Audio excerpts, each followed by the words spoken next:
네, 올해는 미국이 건국 250주년을 맞이하는 뜻깊은 해입니다. 그리고 지난 몇 주 동안 저희는 미국 건국의 역사와 기도의 전통, 그리고 초기 지도자들의 신앙에 대해서 함께 살펴보았는데요. 오늘은 조금 더 깊이 들어가서 미국이라는 나라의 기초가 된 두 개의 중요한 문서죠. 바로 독립선언문과 헌법 속에 어떤 가치관이 담겨 있는지 살펴보려고 합니다. 성경적 가치관으로 미국의 역사와 현재를 바라보는 시간, 미국을 읽다 스티브 황보 장로님과 함께합니다. 장로님 안녕하세요. 네, 안녕하세요. 반갑습니다. 네, 반갑습니다. 장로님, 본격적인 이야기 들어가기 전에 반가운 스포츠 소식부터 잠시 나눠보겠습니다. 지금 북미에서는 전 세계 축구 팬들이 시선을 모으고 있는 FIFA 북중미 월드컵이 진행되고 있는데요. 미국과 캐나다, 멕시코가 함께 개최하는 이번 대회. 특별히 우리 대한민국 팀 어제 첫 경기에서 2대1로 값진 승리를 거두면서 기분 좋은 출발을 알렸는데, 이렇게 월드컵 같은 국제 스포츠 행사를 보면 스포츠를 보는 재미도 있지만 또 나라를 상징하는 국기와 국가, 그리고 각 나라가 소중히 여기는 가치들을 좀 자연스럽게 접할 수 있는 기회가 되는 것 같습니다. 네. 네, 저희 집도 어제 저녁에 7시부터 9시까지 둘밖에 없었는데 굉장히 시끄러웠습니다. 저희도요. 특히 전반에는 좀 이렇게 서로 탐색을 하느라고 네. 선수들이 긴장을 해서 조금 재미는 없었는데 후반전에 가서 아주 재밌었죠. 네. 그래서 역전승. 저와 거의 40년을 같이 산 굉장히 여성스러운 저희 아내도 흥분을 하면서 경기를 그렇죠. 봤습니다. 흥분을 안 할 수가 없었습니다. 네. 그래서 만일에 한국 팀이 그 조에서 빠져나오면은 네. 그러면 2위를 하면은 이제 다음 경기를 LA에서 합니다. 그렇군요. 그래서 많은 사람들이 많은 한국 대표팀의 팬들이 2위만 해라. 네. 1위는 멕시코가 개척국이니까 네. 1위는 멕시코에게 주고 양보하고 2위를 하고 LA로 와라. 네. 근데 티켓이 굉장히 비싸더라고요. 그렇죠. 네. 그것도 꼭 경기장 가서 보지 않더라도 요즘은 또 삼성뭐 많이들 모여가지고 응원을 하시니까요. 네. 저는 젊었을 때는 가서 보는 걸 좋아했는데 이제는 좀 귀찮아요. 또 현장에서는 또 현장감이 있고 또 집에서 보면 좀 편하게 또 더 자세히 볼 수 있는 장점이 있는 것 같습니다. 그리고 오늘 저녁에 6시에 미국 경기가 있죠. 네. 미국하고 파라과이. 또 미국을 응원해야죠. 네. 미국은 우리가 사는 곳이고 파라과이는 제가 젊었을 때 선교를 위해서 한 5번인가 6번 간 적이 있는. 네. 그래서 거의 40년 전에 저희가 결혼 1주년 기념일을 파라과이에서 했습니다. 네. 그 당시에 저희와 같은 동갑이었던 황인석 사모님, 목사님과 사모님과 같이 한 청년과 대학생들 10몇 명을 잘 훈련시켜서 파라과이를 갔던. 그래서 파라과이에서 이제 저희 교회로 결혼 일주일을 지냈던 그런 기억이 있기 때문에 여러분 오늘 저녁에 6시에 미국과 파라과이 경기를 보시면서 미국과 파라과이의 복음화를 위해서 기도하시면서 보시기 바랍니다. 네. 그래도 월드컵이 있어서 이제 당분간은 조금 월드컵 이야기로 시끌시끌할 것 같습니다. 네. 장로님, 지난 한 주간 또 미국에 어떤 소식들이 있는지 잠시 좀 전해주시죠. 사실 독립기념일을 앞두고 제가 좀 준비한 것은 우리 미국이 250년 전에 건국될 때에 당시에 미국 국민들의 영적인 상황은 어땠는가. 네. 우리 지금 이민 와 있는 우리 한인 크리스천들이 좀 알았으면 좋겠다. 왜냐하면 지금 현재 우리가 경험하고 있는 이 많은 갈등들, 특히 캘리포니아에서 우리가 보고 있는 이런 갈등들은 아주 크게 보면은 저는 무신론과 유신론의 갈등이다, 싸움이라는 그런 이제 생각이 드는데 그것은 제가 이제 앞으로 말씀하신 대로 독립기념문이라든지 헌법이라든지 미국이 건국될 때의 founding documents, 건국 문서들을 보면 내용을 보면은 그 안에 녹아져 있는 성경적인 가치관과 원리들 그런 것들이 있기 때문에 어떻게 해서 그런 것들이 그런 문구들이 그런 표현들이 건국 문서에 자연스럽게 녹아 들어갈 수 있었는지. 그것은 전적으로 그들 당시 200만이 넘는 미국 국민들의 대부분의 사람들이 크리스천들이기 때문에 그들의 신앙관에서 자연스럽게 나올 수 있는 그런 표현이었다. 네. 저는 그렇게 생각합니다. 네. 그래서 이번 주에도 뉴스를 보면은 지난번에 제가 방송을 해드렸던 미네소타주의 세인트폴시티에 있는 한 교회에서 네. 그 아이스를 반대하는 시위대가 예배 시간에 주일 아침 예배 시간에 시작할 때 들어와서 뒤에 앉아 있다가 예배가 시작하니까 소리를 지르면서 예배실로 돌아다니면서 예배를 방해했던 네. 그 사건을 제가 그 설명해 드린 적이 있습니다. 네. 근데 그 사건에 대해서 이번 주에 세인트폴시의 그 검사장이 기소를 거부하겠다. 네. 기소하지 않겠다라고 그랬습니다. 네. 그러면서 근데 이것은 심각한 것은 예배를 방해하고 예배를 멈추게 한 예배를 못 드리게 한 그런 사건이 있었음에도 미국의 헌법에는 종교의 자유가 가장 앞에 나오는 그런 이제 권리인데 자유인데 그것을 방해했는데도 거기에 대해서 법원이 혹은 검찰이 이것을 기소할 만한 가치로 보지 못한 것은 상당히 그들의 그 뭐라 할까요 가치관이나 그런 것이 상당히 그 문제가 있다. 이제 네. 그런 면에서 제가 그 한번 그 얘기를 해드리고 싶었고 네. 그리고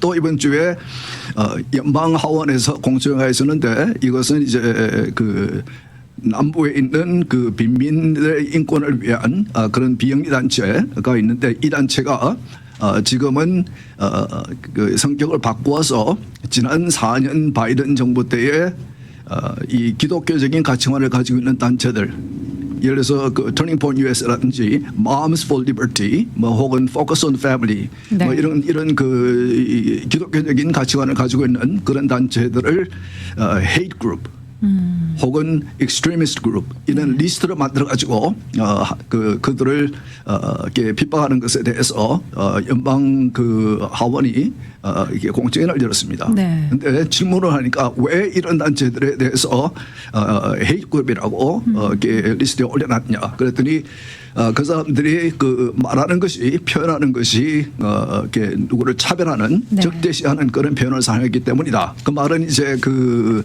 성경적인 가치관을 보호하기 위해서 이래서 뭐 동성애라든지 혹은 뭐 성전환이라든지 이런 것들에 대해서 부모의 권리라든지 이런 중요한 이슈들에 대해서 발언을 한 그런 그 기독교 단체들에 대해서 그들은 그것을 문제 삼는 겁니다. 네. 그러니까 그들은 이 성전환자나 이 동성애자나 이런 분들을 보호한다는 명목하에 네. 도리어 이렇게 그 성격적인 가치관을 표현하고 그런 것을 적대시하는 그것을 차별이라고 그러고 네. 적대적인 표현이라고 그렇게 하는 거. 그것이 이제 계속해서 번져나가고 있고 이 그룹이 바이든 정부 동안 4년 동안 바이든 법무부와 같이 아주 그 긴밀하게 같이 일을 한 그런 단체입니다. 네. 그래서 그 지난 4년 동안 바이든 정부가 그런 일을 해왔기 때문에 계속해서 그들은 교묘하게 우리는 종교를 반대하지는 않는다. 그러나 그런 표현은 우리가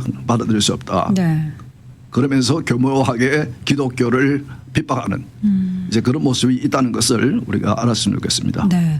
지금 한 주간에 미국의 또 이런 뉴스들을 쭉 장로님께서 말씀을 해주셨는데 결과적으로는 그 안에 들어있는 내용들은 뭐 종교의 자유라든가 인권이라든가 뭐 이런 내용의 이런 가치관들에 관련된 내용들이 참 많거든요. 그렇죠. 네. 네.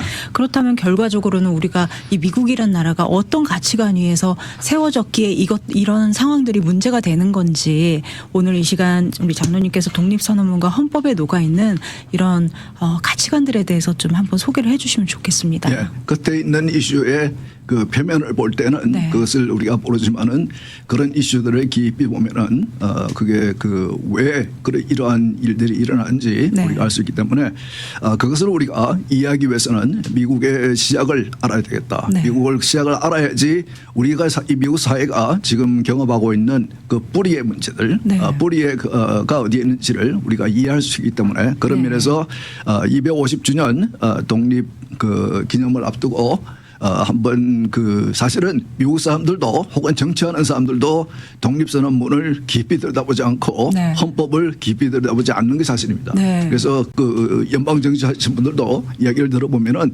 이 사람들이 헌법이 무슨 말을 하고 있는지 알고 있을까라고 의문이 들 정도로 정말 무지한 그런 그 발언을 하는 것을 보는데 네. 이게 제가 그 방송할 때마다 미국은 지킬 만한 가치가 있는 나라다. 네. 미국의 그 건국은 미국의 이 정부의 이 체제는 성경적인 가치관과 원리가 녹아져 있고 그것으로 이루어진 국가이기 때문에 네. 우리가 지킬 만한 가치가 있다. 이제 그런 말을 자주 해왔는데 네. 무엇을 근거로 해서 그런 말을 하는 것인지 우리는 그 사실 250년 전에 미국이 건국될 당시의 상황을 조금 우리가 알 필요가 있고 그리고 어떻게 해서 그들이 사실은 13개의 독립된 개별적인 식민지들이 별도로 완전히 독립해서 별도로 그들이 그 조직되어 있었지만은 연합적인 그런 모습이 전혀 없었지만은 어떻게 해서 갑자기 마음이 합쳐져서 연합이 되어서 미국 그 당시에 그 막강했던 영국의 국왕의 군대를 상대로 군을 상대로 5년씩이나 많은 생명을 희생하면서 독립을 위해서 투쟁을 할 수 있는가? 과연 그것이 갑자기 일어난 일인가? 네. 아니면은 그들에게 그 마음을 합할 수 있는 그런 계기가 있었는가?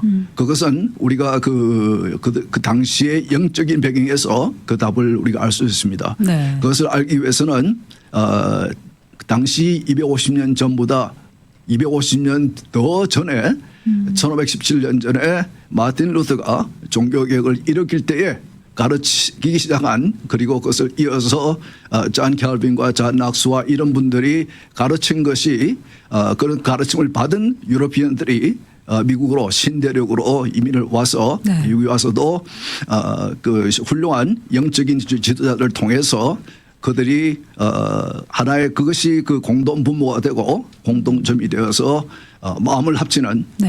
이 서로 하나의 그 공동체로서의 인식을 하기 시작하는 그런 계기가 됩니다. 네. 그래서 이렇게 그 독립선언문이나 헌법을 보게 되면은 굉장히 그 하나님에 대한 언급이나 그 성경적인 그런 원리를 많이 적용을 시켜놨는데 네. 그것이 갑자기 이루어진 것이 아니고 그것은 그와 같이 오랫동안 그들이 그 영적인 교육과 신앙생활을 통해서 가지고 있던 여러 가지 컨벡션, 여러 가지 신앙 이런 것들이 자연스럽게 표현이 된 것이 그러니까 이제 일반 저도 미국에 처음 이민을 와서 고등학교 다닐 때 미국사를 배웠지만은 미국의 독립을 공립학교에서 교과서를 통해서 가르칠 때 네. 주로 이제 그 taxation without representation 그 영국이 세금은 걷어가면서 이 미국에 사는 식민지의 국민들은 representation이 없는 그런 것에 그러니까 세금에 그 불만을 품고 난동을 부린 것이다. 뭐 이런 식으로 이제 가르치기도 하는데 그것보다는 좀 더 깊이 있는 그래서 독립선언문의 내용을 보면은 지난주에 제가 말씀드린 것 같이 앞으로 새로 세워질 독립될 이 나라의 그 사명, 네. 미션이 무엇인가, 어떠한 형태로 나라고 그 보면은 그들이 설명한 그 나라의 형태는 과거 250년 전에 전 세계적으로 그리고 그들이 경험한 유럽 국가들 중에서 있던 정부의 형태와는 전혀 다른 모습의 새로운 혁명적인 그런 이제 형태의 정부였습니다. 네. 그 아이디어가 갑자기 어디서 나온 것이 아니고 네. 그들이 오랫동안 그 신앙적인 훈련과 신앙적인 생활을 통해서 그리고 당시에 미국 전국에서 각 교회 강단에서 설교되어진 그 설교를 통해서 그들이 교육이 되고 그래서 그런 것들 그런 이제 그 그런 아이디어나 그런 것들이 비전이 이렇게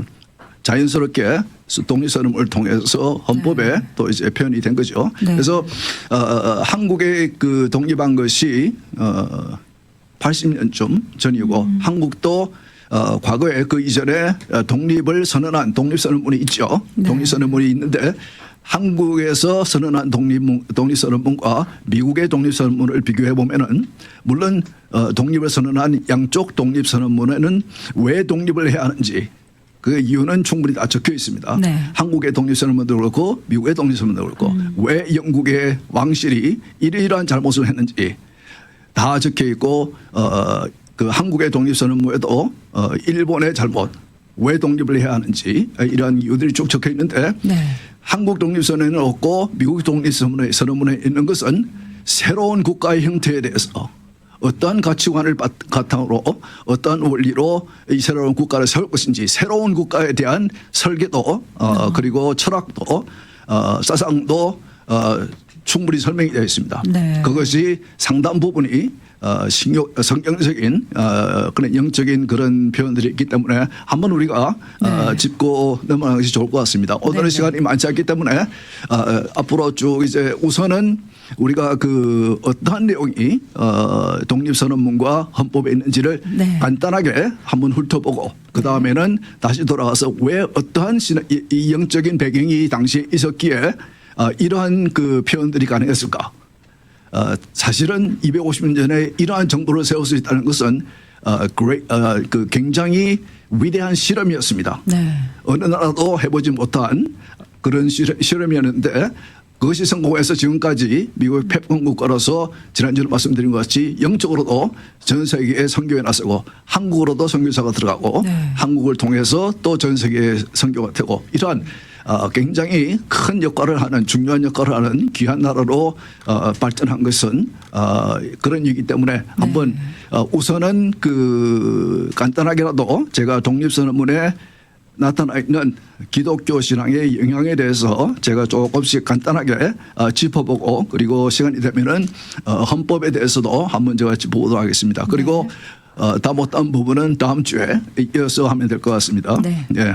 그럼 우선 독립선언문에 나타난 기독교 신앙의 영향에 대해서 한번 훑어보겠습니다. 독립선언문은 미국 건국 문서들 가운데 성경적 세계관과 하나님에 대한 언급이 가장 분명하게 나타나는 문서입니다.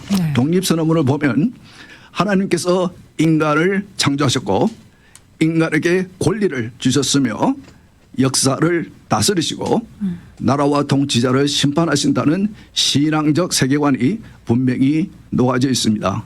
선언문 내용을 보면 하나님, 도덕법, 인간의 존엄성, 하나님의 심판, 하나님의 섭리라는 성경적 세계관이 반영되어 있는데 이것은 당시 식민지 미국 사회에 기독교적 성경적 사고가 풍만했기 때문에 당연한 것이었습니다. 독립선언문은 영국으로부터 독립하려는 이유를 설명하면서 우리가 독립하는 것은 하나님 앞에서 정당하다라고 말합니다. 그들의 대다수가 믿는 성경의 영향으로 그들은 폭정에 대한 저항은 영적인 의미에서 볼 때에 당연한 업무라고 생각했습니다. 정부를 절대 권력이 아니라 제한된 권위로 이해하고 있었고 모든 인간의 권력은 하나님 아래에 있다는 그들의 성경적 가치관의 영향이었습니다. 그러므로 영국 왕의 폭정에 대한 저항은 단순한 반란이 아니라 도덕적 의무라고 하는 그런 생각을 그들은 가지고 있었습니다. 이런 생각에는 신앙적 영적 배경이 있습니다. 성경과 존 락스를 등 그 종교 개혁가들의 신학과 가르침의 영향이었습니다. 그럼 한번 독립선언문의 내용을 간단히 짚어보겠습니다. 독립선언문은 이렇게 시작합니다. When in the course of human events 인간사의 과정에서 미국을 제한적으로 지역적으로 언급하지 않고 인간 역사 속의 중요한 사건이라고 시작합니다. 그러던 유럽에서 경험했던 또 당시 세계적으로 황제나 왕이 국민을 지배하는 또는 교회 교황이나 교회가 하나님의 백성을 지배하던 잘못된 것을 혁명적으로 바꾸려는 의도가 포함되어 있는 것입니다. 앞으로 계속해서 생각해 보겠지만은 미국의 독립은 갑자기 이루어진 것이 아니고 1517년 루터로부터 시작한 칼빈과 존 락스 등 종교 개혁가들의 신학과 성경적 가르침이 바탕이 되어서 자연스럽게 만들어진 성경적 사상과 컨빅션에 근거한 아주 자연스럽고 당연한 것이었습니다. 그리고 독립문서는 이렇게 이어갑니다. The laws of nature and of nature's God. 독립선언문에 자연의 법과 자연의 하나님이 언급됩니다. 이 표현이 매우 중요합니다. 자연의 법과 자연의 하나님이라는 말은 인간 정부 위에 더 높은 도덕법이 있다는 뜻입니다. 왕이나 의회나 국가가 옳고 그름의 최종 기준이 아니라는 것이죠. 하나님께서 창조 세계 안에 도덕 질서를 세우셨고 그 인간 정부는 그 질서 아래 있어야 한다는 그런 생각입니다. 그런 사상입니다. 이것은 성경의 가르침과 깊이 연결됩니다. 네. 성경에서 왕은 하나님의 법 아래 있습니다. 왕도 하나님 앞에서 책임을 져야 합니다. 구약의 선지자들은 왕들이 정의를 어길 때 책망했습니다. 나단 선지자는 다윗 왕을 책망했고 엘리야는 아합 왕의 불의를 책망했습니다. 그리고 다니엘은 느부갓네살 왕에게 하나님께서 인간 사회를 다스리신다고 말했습니다. 그러므로 독립선언문이 자연의 하나님께 호소를 하는데 이 선언문을 통해서 내용을 통해서 호소를 하는데 호소를 할 때 그것은 정치 권력보다 더 높은 하나님의 도덕법 아래 있다고 말하고 있는 것입니다. 이어서 독립선언문에서 가장 유명한 문장은 이것입니다. We hold this truth to be self-evident that all men are created equal. 독립선언문에서 창조를 얘기합니다. 네. 우리는 다음의 진리들을 자명한 것으로 여긴다. 곧 모든 사람은 평등하게 창조되었으며 독립선언문에서 이런 이 내용은 다른 나라의 독립선언문에서는 찾아볼 수가 없죠. 네. 미국의 독립선언문에서는 모든 사람은 당시 250년 전 생각하면은 세계적으로 한국을 포함해서 전 세계적으로 많은 노예들이 있었고 많은 계급이 있었고 그렇지만은 이 미국의 독립선언문은 모든 사람은 all men 평등하게 창조되었다. 네. 창조되었다는 것은 하나님이 창조주심을 이제 인정하는 것이죠. 네. 이 문장은 성경의 창조 신앙의 배경을 둔 것입니다. 성경은 하나님께서 인간을 하나님의 형상대로 창조하셨다고 말씀하십니다. 그래서 인간의 존엄성은 정부에서 나오는 것이 아니고 왕에게서 오는 것도 아니고 인종, 계급, 재산, 사회적 지위에서 오는 것도 아니고 인간의 존엄성은 창조주 하나님으로부터 온다는 성경적 믿음의 표현입니다. 네.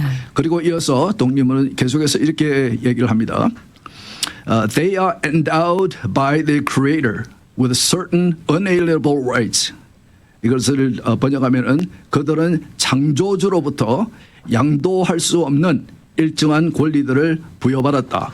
독립선언문에 새로운 국가로 독립하는 국가를 설명하면서 이 국가의 국민들은 중요한 권리가 있는데 네. 그 권리들은 새로 만들어지는 국가에서 주는 것이 아니고 정부가 주는 것이 아니고 창조주, the creator, 창조주로부터 양도할 수 없는 권리를 부여받았다라고 명시합니다. 그리고 후에는 가서 정부의 역할은 무엇인가에 대해서도 이제 설명하는데 그것까지 가기 전에 이 표현은 창조주로부터 양도할 수 없는 일정한 권리를 국민들은 부여받는다는 이 표현을 쓴 것은 기독교적 영향이 가장 분명하게 드러나는 부분 중 하나입니다. 네. 건국자들은 인간의 권리가 왕에게서 온다고 말하지 않았고 의회가 권리를 준다고 말하지도 않았고 국민이 권리를 만들어낸다고 말하지도 않았습니다. 네. 그들은 인간의 권리가 창조주께로서부터 온다고 말을 했습니다. 이것은 정부가 인간 권리의 권한이 아니라는 뜻이고 정부가 존재하는 임무는 하나님께서 주신 권리를 인정하고 보호하는 것이라는 겁니다. 그러니까 새로 만들어지는 이 국가의 국민들이 누릴 그 권리들은 하나님으로부터 정부 위에 있는 하나님으로부터 온 것이기 때문에 네. 그것을 정부가 뺏어갈 방해할 그런 권리가 없고 정부가 세워지는 이유는 그런 하나님께서 받은 하나님이 주신 그런 권리들을 보호하고 지키기 위해서 인정하는 그런 역할을 하기 위해서 존재하는 것이라고 네. 정부의 역할을 이제 설명을 합니다. 네. 이것 역시 당시 250년 전의 상황을 생각해 보면은 정말 그 누구도 생각하지 못했던 정말 이런 글을 쓴 혹은 당시의 미국의 국민들이 정말 이 기독교적인 문화, 기독교적인 그런 신학적인 이해가 없으면은 이런 나라를 세우겠다는 그런 생각을 할 수도 없었을 것 같은데 네. 그렇게 얘기를 하고 있고 그리고 이 동록 선언문에는 이어서 그 권리 하나님으로부터 온 권리가 무엇인지 대표적인 권리를 세 가지를 이제 언급을 합니다. 그리고 후에 만들어지는 헌법에서는 더 구체적으로 그 권리들에 대해서 이제 자유들에 대해서 이제 설명하는데 네. 우선 독립선언문에서는 하나님으로부터 우리가 받은 권리들에 대해서 대표적인 세 가지를 얘기하는데 life, liberty and the pursuit of happiness. 네. 번역하면은 생명의 권리, 네. 자유의 권리, 행복을 추구할 권리. 하나님으로부터 우리가 받는 권리는 누구나 살 수 있는 살 권리, 삶에 대한 권리. 네. 이것은 우리가 현대의 이슈들 중에서는 이제 낙태 이슈와도 우리가 이 관련 지을 수 있겠죠. 네. 그리고 liberty, 자유에 대한 권리. 이 자유도 이제 좀 우리가 구체적으로 얘기하다 보면은 알겠지만은 무엇이든지 마음대로 할 수 있는 그런 권리가 아니고 네. 다른 의미의 권리입니다. 그리고 행복을 추구할 수 있는 권리. 행복을 추구할 수 있는 권리 역시도 정부가 만들어주는 것이 아니고 정부가 그것을 provide 해주는 것이 아니고 창조주 하나님으로부터 오는 것이다. 네. 이렇게 얘기를 합니다. 이 세 가지 권리는 인간이 하나님 앞에서 조름한 존재라는 사실을 보여주는 대표적인 권리들입니다. 성경적 관점에서 생명은 하나님으로부터 오는 것이기에 소중하고 자유는 인간이 하나님 앞에서 도덕적으로 책임 있는 존재이기 때문에 중요하고 행복 추구권은 단순한 쾌락의 추구가 아니라 선하고 의미 있고 덕 있는 삶을 추구할 권리를 의미합니다. 네. 그리고 이어서 독립선언문은 정부의 목적을 다시 설명하는데 To secure these rights, governments are instituted among men.